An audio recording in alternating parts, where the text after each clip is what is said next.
பேயின்ற ஒண்ணு இந்த உலகத்திலே இல்லை.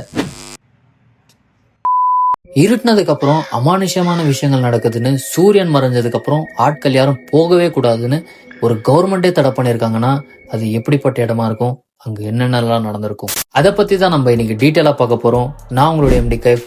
வெல்கம் டு இது உங்க மீடியா, எம்டி மீடியா.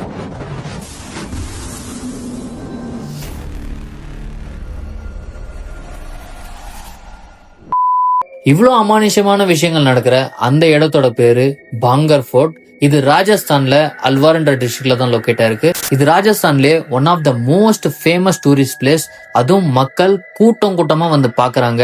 ஆனா சூரியன் மறைஞ்சதுக்கு அப்புறம் யாருக்குமே அனுமதி இல்ல. ஈவன் அங்க ஆராய்ச்சி பண்றவங்களுக்கு அங்க சூரியன் மறைஞ்சதுக்கு அப்புறம் ஆராய்ச்சி பண்றதுக்கே அனுமதி இல்ல.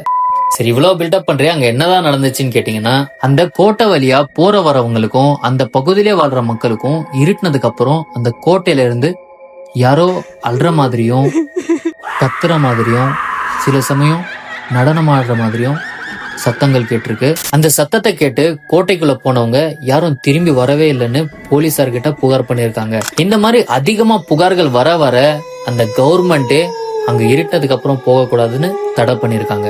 சரி, அந்த கோட்டை எப்போ யாருக்காக கட்டப்பட்டதுன்னு பார்த்தோம்னா, பல நூறு வருஷங்களுக்கு முன்னாடி ராஜஸ்தான்ல ஆம்பர் கச்சோன்ற இடத்த ராஜா பகவத் சிங்ன்றவரு ஆட்சி பண்ணிட்டு வந்திருக்காரு. இந்த ராஜாக்கு 2 பசங்க.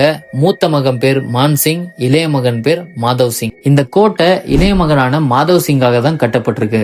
மாதவ் சிங்க்கு ஒரு மகன் இருக்காரு, அவர் பேரு சதர் சிங். பகவத் சிங்கோட மறைவுக்கு அப்புறம் இந்த சதர் சிங் தான் அந்த இடத்த ஆட்சி பண்ணிட்டு வராரு. பல வருடங்களுக்கு அப்புறம் சதர் சிங்கோட மகன் அஜப் சிங் அந்த கோட்டைக்கு பக்கத்திலே அஜப்கர் கோட்டைன்னு ஒண்ணு கட்டுறாரு. என்னதான் இருந்தாலும் அந்த அஜப் சிங்க அங்க இருக்கிற மக்களுக்கு கொஞ்சம் கூட பிடிக்காது. ஆனா இவங்களுக்கு ஒரு தங்கை இருக்காங்க, அவங்க பேர் ரத்னவதி. அதுவும் இவங்க ரொம்ப அழகா இருப்பாங்கன்னு சொல்லப்படுது. இந்த இளவரசி ரத்னவதி ரொம்ப அழகா இருக்கிறதுனாலயும் பிரில்லியண்டா இருக்கிறதுனாலயும் மக்களோட மனசு பிடிச்ச மாதிரி நடந்துக்கிறதுனாலயும் மக்களுக்கு ரொம்பவே பிடிச்சிருந்திருக்கு. இந்த இளவரசியோட கதை பல தேசங்களுக்கு பரவி வந்திருக்கு. அதனால நிறைய மேரேஜ் ப்ரொபோசல்ஸ் வந்திருக்கு. இந்த விஷயம் ஒரு மந்திரவாதிக்கும் தெரிய வருது. இந்த இளவரசியோட கதையை தெரிஞ்சுக்கிட்டு அவர் காதலிக்க ஆரம்பிக்கிறாரு, அவங்கள அடையணும்னு நினைக்கிறாரு. அதே நேரத்துல அந்த அரண்மனையில வேலை பாக்குறவங்க இளவரசிக்காக பெர்ஃபியூம் வாங்குறதுக்காக வராங்க. அதை தெரிஞ்சுக்கிட்ட அந்த மந்திரவாதி அந்த இளவரசிய தன் கட்டுப்பாட்டுல கொண்டு வரணும்ன்றதுக்காக அந்த பெர்ஃபியூம்ல சில மந்திர வார்த்தைகள் சொல்லி வசியம் பண்றாரு. அப்புறம் அந்த பெர்ஃபியூமை அந்த இளவரசி யூஸ் பண்றாங்களான்னு தெரிஞ்சுக்கிறதுக்காக அவரு ஒளிஞ்சு பாத்துட்டு இருக்காரு. ஆனா நம்ம இளவரசி தான் பிரில்லியன்ட் ஆச்சு.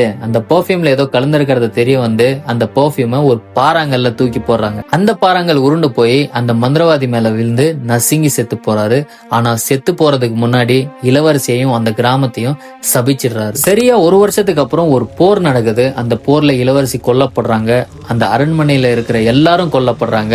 அந்த கிராமமே அழிஞ்சு போகுது. அந்த கோட்டையும் பாலடைஞ்சு போகுது. இந்த நிகழ்வுக்கு அப்புறம் அந்த கோட்டையில பேய்கள் நடமாட்டம் இருக்கிறதாவும், செத்து போன அந்த மந்திரவாதியோட ஆவியும் அவர் சபிச்சு செத்து போனவங்களோட ஆவியும் அங்க நடமாடுறதா மக்கள் நம்பிட்டு இருக்காங்க. என்னடா சினிமா ஸ்டோரி மாதிரி இருக்குன்னு நீங்க கேட்கறது எனக்கு புரியுது. ஆனா அப்போ எடுத்த அருந்ததில இருந்து இப்போ எடுத்த ராஜா சாப் வரைக்கும் இந்த ஸ்டோரி தான் இன்ஸ்பிரேஷன். இந்த கதை தான் மக்களிடையே அதிகமா நம்பக்கூடிய கதை. இங்க உண்மையிலேயே பேய் இருக்கான்னு தெரிஞ்சுக்கிறதுக்காக இந்தியன் பேரானமல் சொசைட்டி ஒரு நாள் தங்கி பாக்குறோம்னு அங்க தங்கி பார்த்தாங்க. அவங்க ரிலீஸ் பண்ண ரிப்போர்ட்ல எந்த பேய் நடமாட்டமும் இல்லைன்னு, அவங்க யூஸ் பண்ண கருவியில எந்த இண்டிகேஷனும் வரலன்னு சொல்றாங்க. அதுவும் அங்க நிறைய விலங்குகள் பறவைகள் வாழ்றதுனால அதோட சத்தம் மிக்ஸ் ஆகி அந்த மாதிரி சவுண்ட் கேட்கறதாவும் சொல்றாங்க. என்னதான் இவங்க ரிப்போர்ட்ல சொன்னாலும் அங்கேயே அந்த பகுதியிலே வாழ்ற மக்கள், ஒவ்வொரு செகண்டும் அங்கேயே ஸ்பெண்ட் பண்ற மக்கள் 100% அங்க பேய் இருக்குன்னு நம்புறாங்க. இந்த ரிப்போர்ட் ரிசர்ச் எல்லாம் விடுங்க, நீங்க என்ன நினைக்கிறீங்க? அங்க பேய் நடமாட்டம் இருக்குன்னு நினைக்கிறீங்களா, இல்ல இதெல்லாம் கட்டுக்கதைன்னு நினைக்கிறீங்களா? உண்மையிலேயே பேய் இருக்கா இல்லையா? இதை கமெண்ட்ல சொல்லுங்க. இந்த மாதிரி சுவாரஸ்யமான கதைகள், மிஸ்ட்ரிஸ் கேஸ் இதெல்லாம் டீட்டெயிலா பார்த்துக்காக நம்ம சேனலை சப்ஸ்கிரைப் பண்ணி வச்சுக்கோங்க. அடுத்த நல்ல வீடியோல சந்திக்கிறேன். பாய் பாய்.